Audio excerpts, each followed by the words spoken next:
Hello guys and welcome back po sa Tarot Page Philippines. So this video, gawin natin ang weekly horoscope para po sa may mga Sun, Moon at Rising na Aquarius. So this is for April 6 to 12. Kung bago po kayo, subscribe, like, and share. Kung hindi mo alam yung Sun, Moon, Rising mo, sa dulo ng video, may link tayo para mapanood mo. Readings are for guidance purposes. Use your free will wisely. For private readings po and spell works, pwede nyo po akong i-message for face-to-face reading Friday hanggang Sunday sa Oh My Gulay po tayo sa Session Road available. And also to support us, you can click po yung join o yung thanks button sa baba. So ano ba yung mga cards mo? So meron tayong New Life and Higher Power. Kasunod po si Serendipity and Thinker. Also, we have Chaos and Conflict, Clean It Up, and also Fork in the Road. At ang BTs mo ngayon is si Uranus and si Mercury.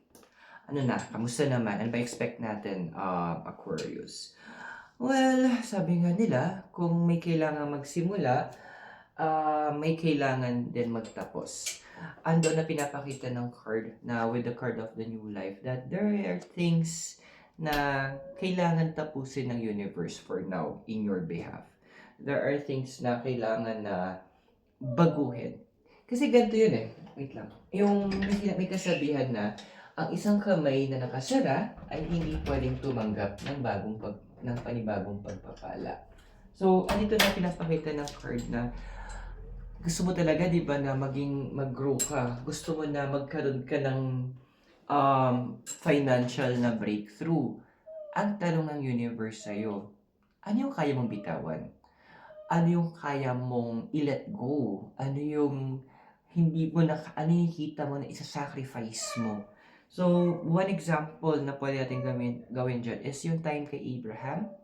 Remember na, andoon na sinabi, ni-require ni God na i-sacrifice niya nun si Isaac yata.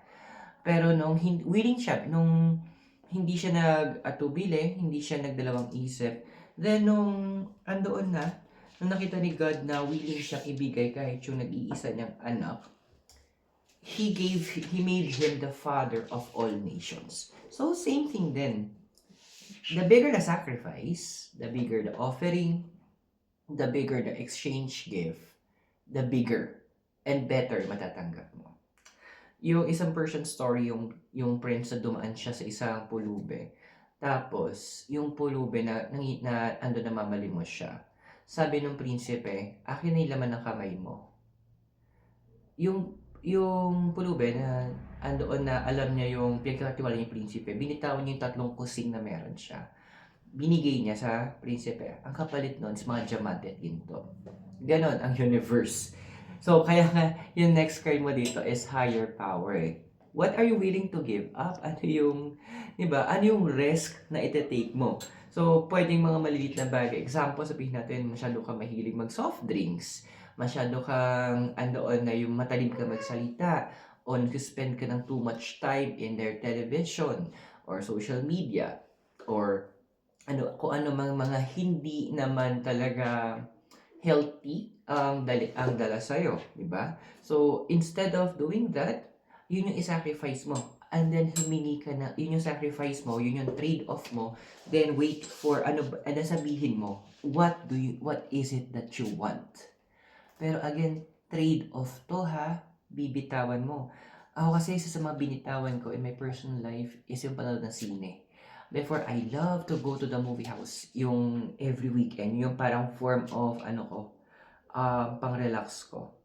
Ginive up ko yon. Then kapalit nun, I took time for meditation. Pinili ko magbasa ng mga books. Ayan, nag-aalaga ng pusa. And nag-pay off siya. Mas naging maganda, naging maayos yung life ko. Andoon na mas naging better yung... Hoy!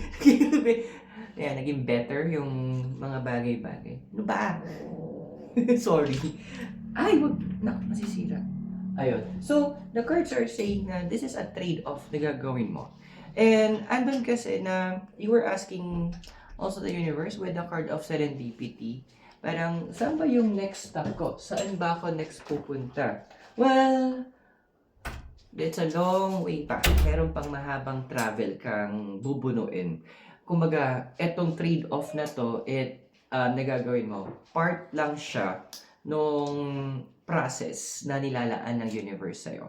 Part lang siya ng mas malaki pang plans ng universe. Now, paalala ng Aquarius, the thinker, kung maaari, huwag nating i-overthink yung mga bagay. Kasi nakakaloka kayo minsan. Yung tipong, yung joke, bumenta na sa amin, tapos mamaya-maya, after 5 minutes, saka kayo tatawa. Yung pala, sa kanyo lang na-gets yung joke kasi in-overthink nyo. Friend, wag ganon. Naluloka kami. Ba't ka tumatawa? Tapos kami di matatawa na sa'yo. So, understand naman na, yun, part yun ng pagiging air elemental mo. Para ka din ba mga kapal mong air elemental? Para ka din si Libra, tsaka si Gemini na may pagka-slow, may pagka-krong-krong din kasi nga, slow-slowan kayo. Gamitin mo yung pagiging overthink mo sa mga problem solving. Doon mo i-divert. Huwag naman doon sa mga simpleng bagay. Kaya gusto ko ngayon sinabi ni, if I remember the exact words na sinabi ni Dr. Phil, minsan kung ano yung pinaka-simpleng explanation, yun yung tamang explanation. Huwag mo pa komplikahin. Huwag mo masyadong bigyan ng kulay kung hindi naman coloring book yan. So, ano ba mga expect natin? So, we have here chaos and conflict. Clean it up and fork in the road. Ayun na nga. Kasi nga overthink mo. Masyado mo binibigyan ng kulay yung mga hindi naman dapat. Gagawin na universe will make things simpler para sa'yo. Andoon na, kumbaga sa pagkain, hindi na masyado madaming ricados. Lugaw, ganyan. Bibigyan ka para mabusog ka. Para magkaroon ka ng nourishment.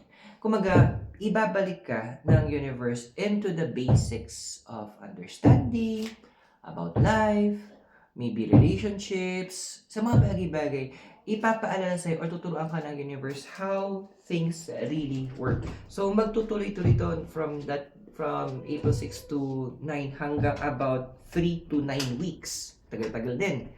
Kasi andoon na masyado mong hinahanapan lagi ng explanation, ng logic, and I'll be honest with what's going to happen next. When I clean it up, magugulo talaga ang mundo mo. Baligtad talaga ang understanding mo. Kasi i-challenge din ng universe yung mga paniniwala mo, yung mga pinanghahawakan mo, yung mga kinagisnan mo. Yung sabi mga pwedeng pamahiin, mga norms mo. Ayun. So, i-challenge yun ng universe. Doon mo makikita kasi if it will stand up, kung andoon na hindi yung matitinag, ibig sabihin, it's good, di ba? Kaya ito yung tinatawag na test of fire.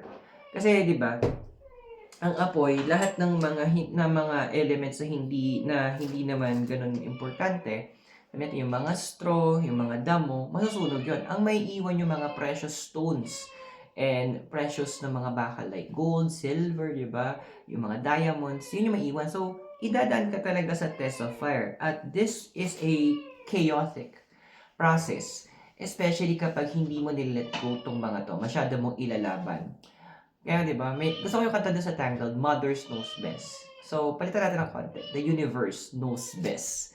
So, ito na yung moment na, hi universe, sige, kunin mo na yung kailangan ko i-trade off. Kunin mo na sa akin yung kailangan kong bitawan. Tatanggapin ko because, of course, alam ng universe. Yung, kumbaga, universe nga, ti. So, andoon na, hawak na, with all the knowledge and wisdom is nasa kanya. Ang kailangan mo lang is sumunod.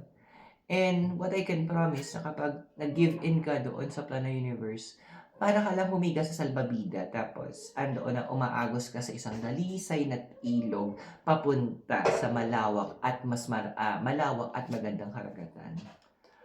So, technically kasi with the fork in the road, wala ka naman talagang choice. So, eto na yung sinasabi ng cards na it's either, parang ganito siya eh. Kapag may malaking wave daw, dalawa lang pwede mong gawin.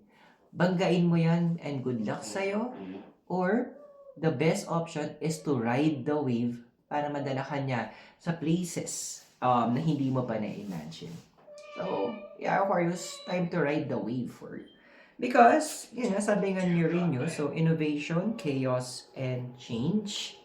Mercury, travel, communication, and adapt.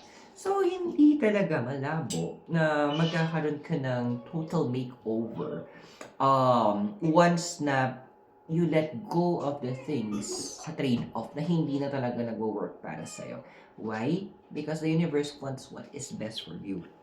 Change, andoon na mahirap, pero kailangan. And communication is about learning and also for you to adapt to the changes the universe is providing you. I hope nakatulong yung readings. Those are for guidance purposes. Use your free will wisely. Kung bago kayo, subscribe, like, and share. For private readings po and spell works, message me. And every Friday hanggang Sunday, nasa Oh My Gulay po tayo sa Session Road for face-to-face reading. And to support us, you can use the thanks or the join button sa baba. So Aquarius, maraming salamat sa iyo. God bless, namaste, Hare Krishna, and blessed be, and hope to see you soon. From Baguio City po, you have a great day. Bye for now.